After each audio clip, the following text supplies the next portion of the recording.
back to the channel. I have been doing very nice. I'm sending a lot of hugs and positivity to all of you. Hi, if you're new, welcome to the channel. I really hope you enjoy the content, and if you do, consider subscribing. Welcome to a new reading vlog where I read books by my favorite female authors, by women that I fangirl over all the time because I'm craving female friendship. I know for sure that these women have written about women that will inspire me, and they have written stories that will inspire me and make me laugh and make me cry and make me happy and sad and everything, and I just love these women for that. We are starting with the book that has inspired this video in the first place. That book is Independence by Chitra Banerjee Devakarani, which I've already started reading, and I'm like around 30 to 40% into the book. I went on a shopping trip to a bookstore because I wanted like the main character vibes, so I got dressed up and I went to the bookstore, and this is one of the books that I bought. She has written Forest of Enchantments, and that book is absolutely iconic to me. I think about it so much,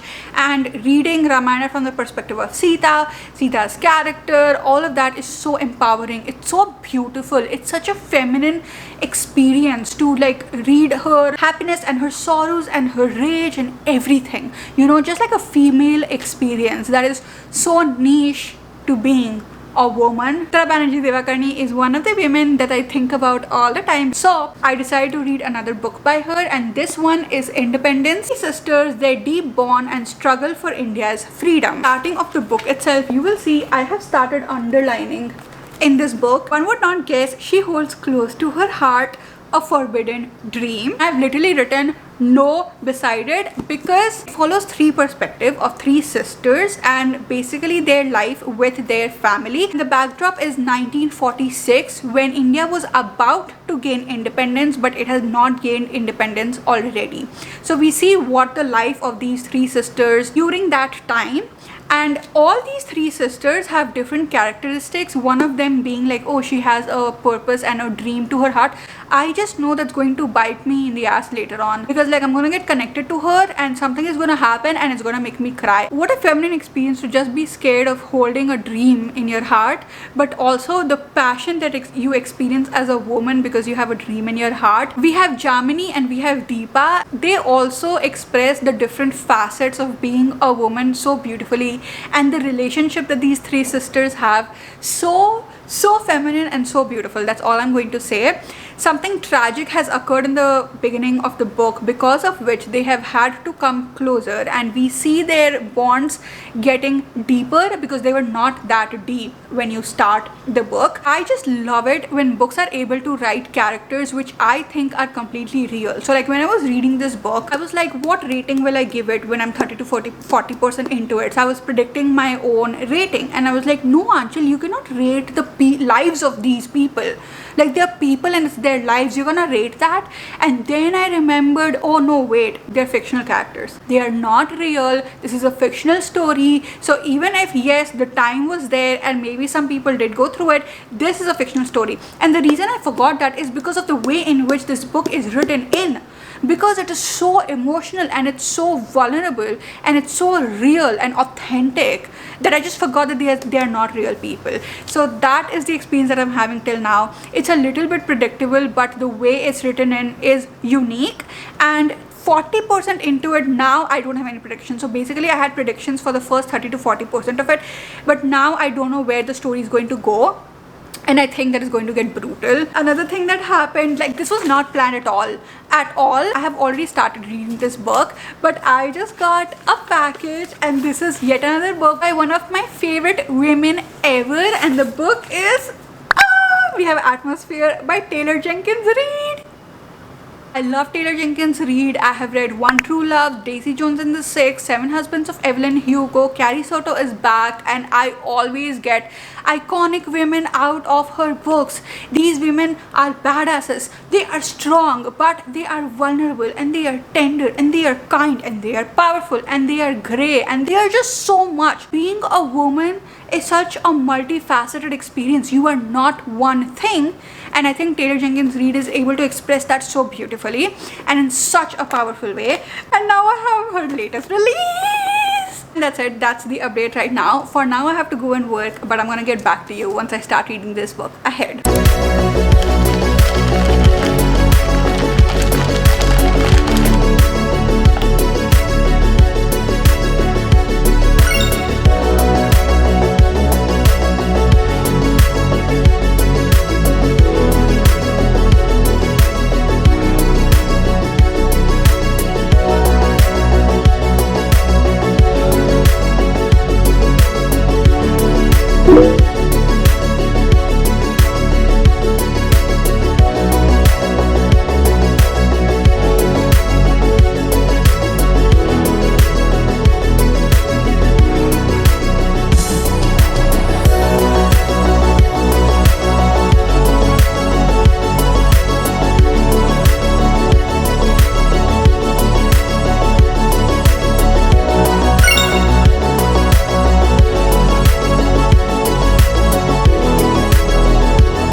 just like unwind a little bit with this book. And not that this book has ever, like till the point where I read it, it has never given me the inkling that it's going to be like a very relaxing book. No, there is tragedy in the title, Independence. There is tragedy in the blurb over here, three sisters, they reborn and their struggle, right? Struggle for India's freedom. It's not like this book promised me relaxation and I was disappointed, no. But I did not expect that ending, and like not even like the climax, but also like around 50-70 pages, even like before the ending. Things have happened in this book that I just want to say, Amit, that's it. That's all I'll say for the people who have already read the book, because I don't want to be giving any spoilers. But oh my god, okay.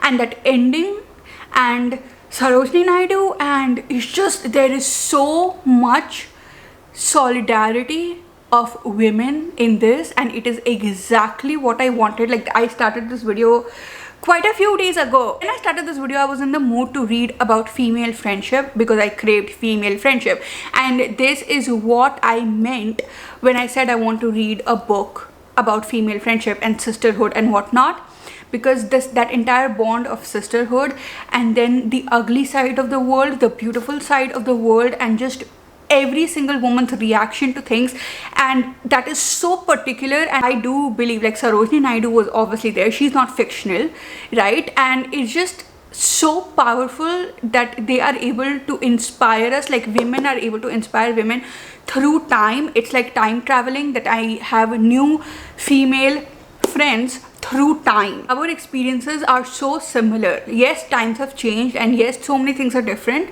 but yet again, so many things are also similar, and you only get that when you're reading about female friendship, when you're reading about sisterhood.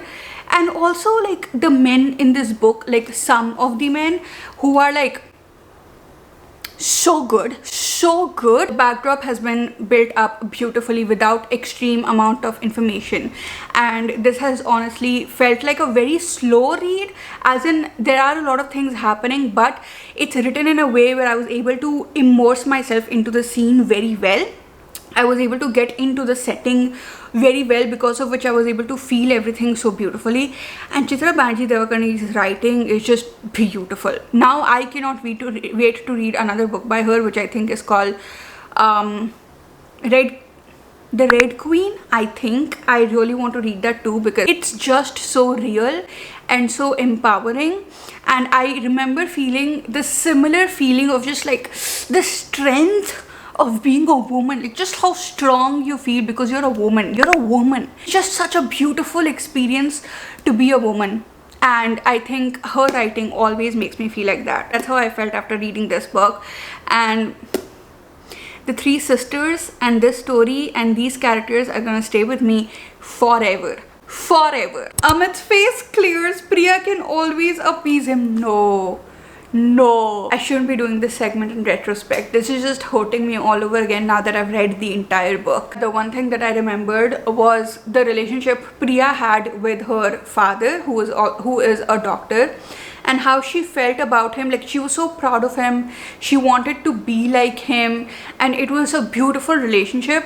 But at the same time, wait, is this Priya's chapter? But on the other hand, we have Deepa, who spends a lot more time with her mother, and Deepa talks about how when men go off to be heroes, do they even realize what it does to the women they leave behind? And all this time, Deepa thought her parents had the best relationship, how blind she had been. It is so noble when people do these heroic things. Their father is such a hero, but what we don't get to see in so many stories, literally so many stories, is what exactly happens to the women of the household who take care of the entire house, who take care of the kids, who take care of all of the family members left behind. Where is their story? How is it that has never been talked about?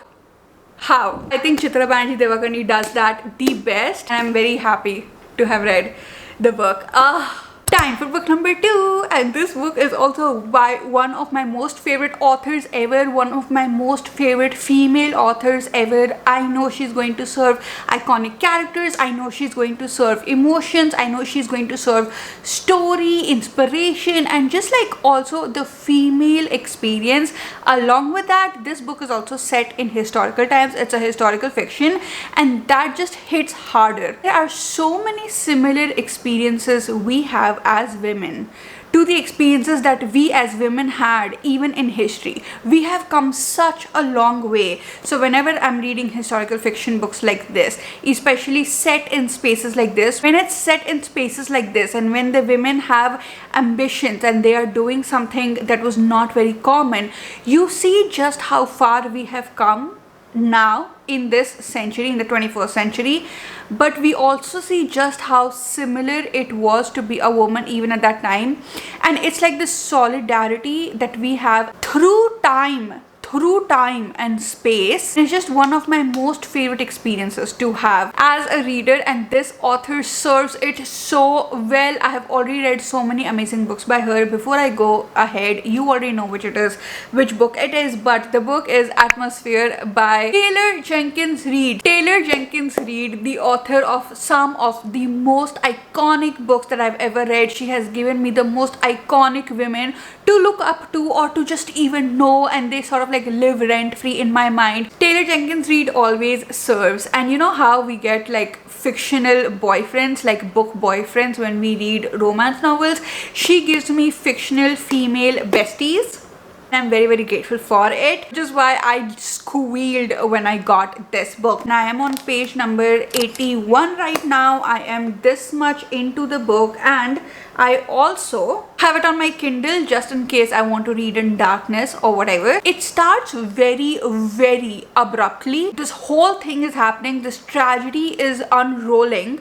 And I feel like I'm supposed to know exactly what is happening, and I'm supposed to feel certain things, and I should be able to visualize what is happening, and I should be able to experience the tragedy, but I don't know anything at all because it's literally the beginning of the book and there are so many characters involved and I don't know any of them, and it's a little bit annoying for me because I feel like I'm missing out on something that I'm not supposed to miss out on. But I have decided to have faith. Number one, because it's Taylor Jenkins Reid, obviously she will serve, hopefully she will serve.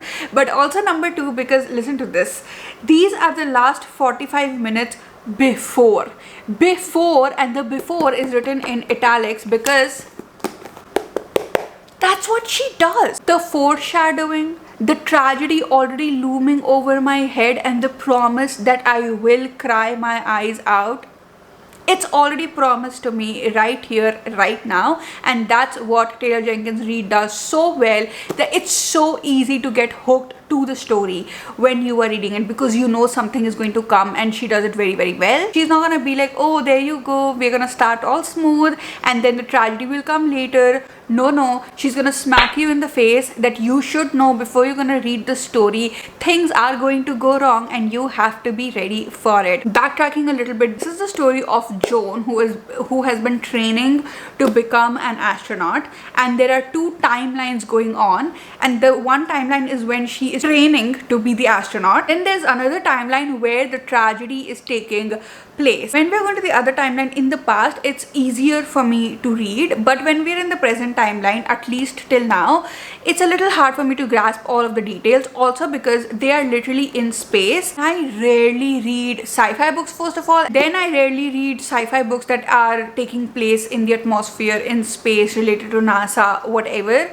So like it's very hard for me to visualize everything. That is what my experience is till now, but I'm excited to see what will happen next. Let's go. I'm almost 50% through the book. Is that 50%? I don't know. Wow.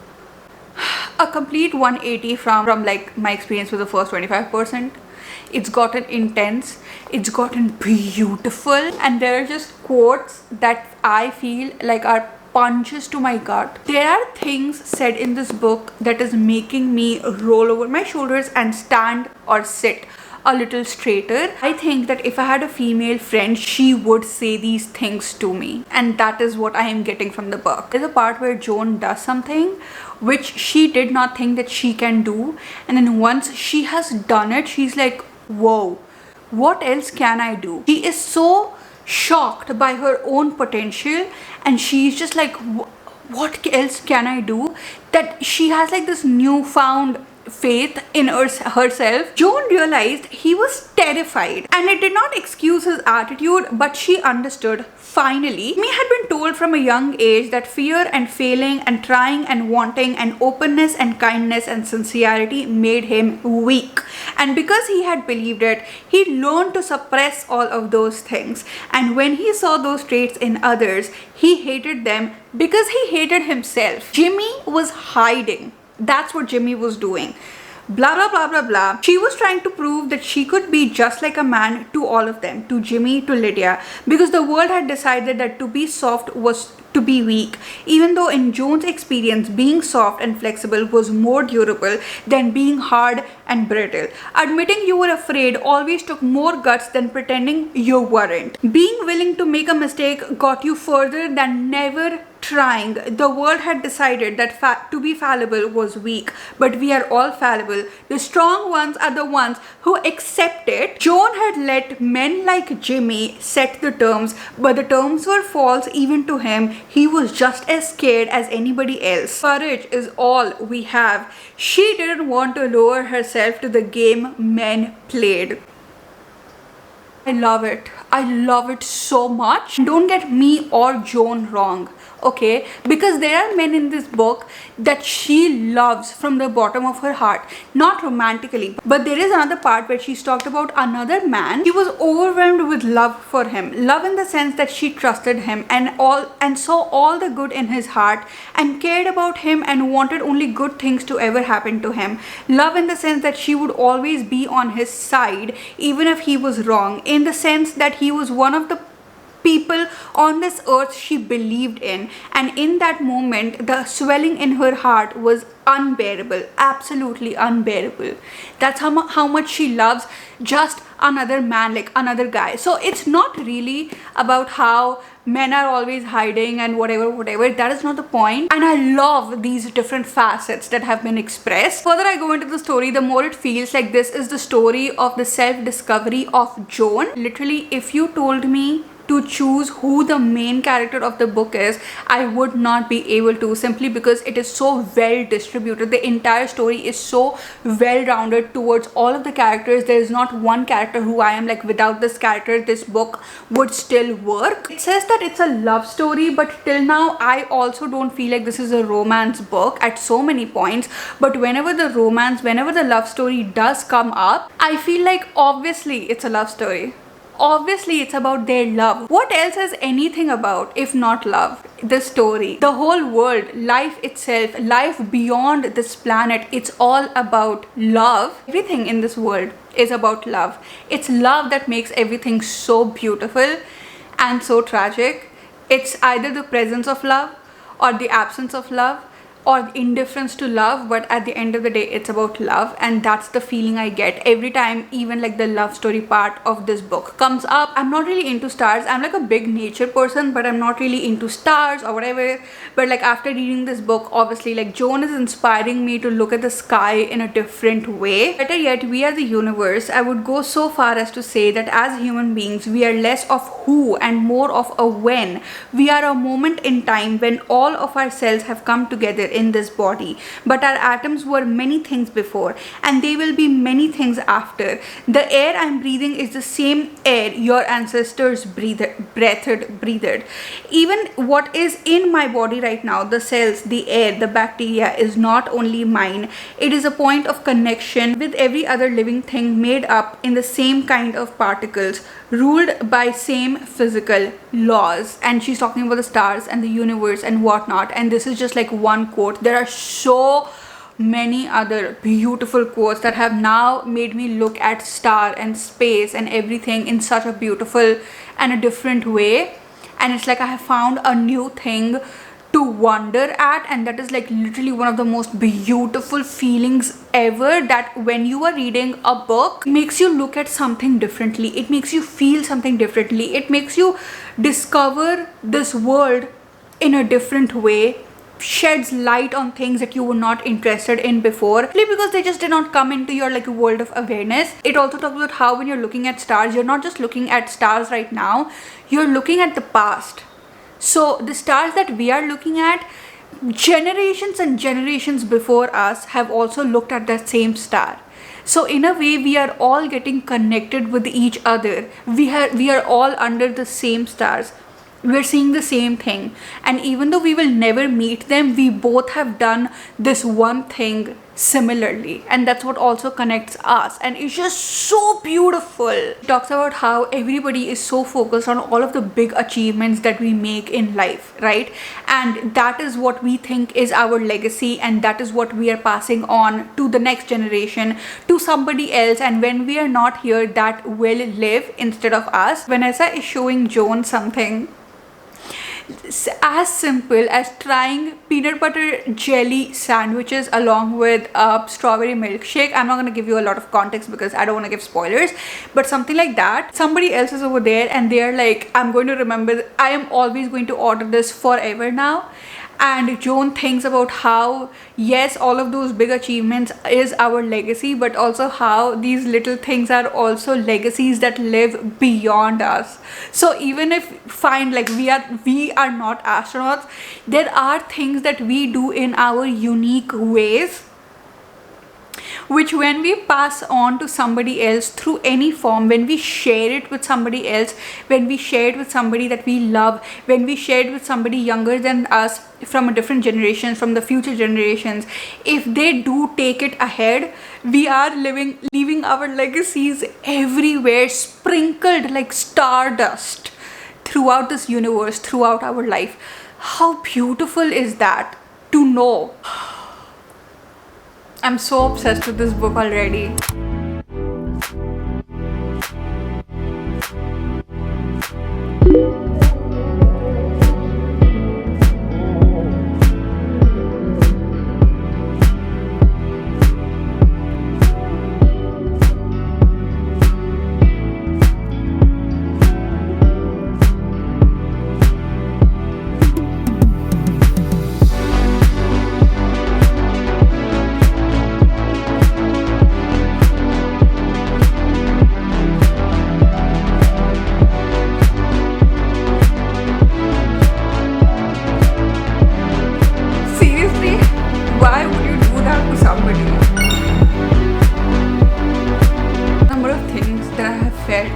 In the past like 45 minutes, it's absolutely insane. It's insane. Alright you guys, it's time to wrap up the video. I have tried to read 3 books in this video and I have finished reading 2 books. The last book that I tried to read was Summer Island by Kristen Hanna, and if you like know me at all, you will know this, but if you don't, Kristen Hanna is definitely one of my most favorite female authors ever, literally ever. I've read multiple books by her and they have all pierced my heart and just like ripped through it. You know, by the end, I am just sobbing my eyes out. I actually thought that this is a new release. This is one of her latest books, but it is not. It was published in around 2001 if I remember correctly, and now the publishers have redone the cover of this book. The book looks different and I had not seen it before, right? So I requested for it thinking that it's a book that has been released recently, but it was released a long time ago. Not that that is the reason why I DNF'd this book. I read around 30% of the book, 25 to 30% of the book, and then DNF'd it because it was not exactly historical fiction, and I did not go into this video thinking that I want to read historical fiction books only. But when it comes to Kristen Hanna, like the mood that I was in was, oh yeah, let's go, let's read yet another amazing historical fiction book. The story of a mother and a daughter and the different places in their life. So it was not bad. at all, and this is not a hard DNF, it's a soft DNF, which means I will be picking it back up. But I was just in a historical fiction mode and this was not serving that, so I DNF'd it. I'm gonna pick it up soon though, because I actually really did enjoy it. The 30% that I read it so quickly because the vibe of this was so different. It was quite bingeable and it's like set up in a city, and I'm like not very used to that. I think one of like the daughter is in New York or the mother is in New York. Next up we have Atmosphere, which I finished reading, and I have thought about it every single day since I finished reading it. I think I'm gonna give it full on 5 stars because I enjoyed it so much, and there were so many other things, like so many layers to this book, which obviously I cannot share everything on camera because I don't want to give spoilers. But Taylor Jenkins Reid has not disappointed and actually just raised the bar even more, if you ask me. If she can get me interested in stars in the sky and astrology and things like, not astrology, astronomy and things like that, she is the only author who introduces me to new things and I don't feel intimidated by it. I just learn and get inspired to get deeper into it. So yes, I loved this book so much. Complete 5 stars. Independence, which was actually the first book that I even started with, but this book has completely gutted me in the most beautiful way, and I just felt a lot of powerful emotions along with very, very strong characters, and I enjoyed the writing style so much, and it was just like one of the best books that I have read. I still don't know if it's going to be a 5-star book or not. I still have to think about it because I've read it so recently, but it is somewhere near like 4 to 5 stars for me. But for now, if you're wondering if you should pick it up or not, you should definitely pick it up, and it is one of the best books that like I've literally ever read, and I got all of the feelings that I wanted. And overall, get new female friends, yes, even if they are fictional. I did achieve the purpose that I set out for, which is reading books by my favorite female authors because I craved female friendship. That craving has been satiated. That's it for this video. I really hope you enjoyed it. I'm sorry there were only 2 books. I intended to read 3, but literally starting another reading vlog tomorrow, so look out for that, and I'll see you guys in the next one. Bye.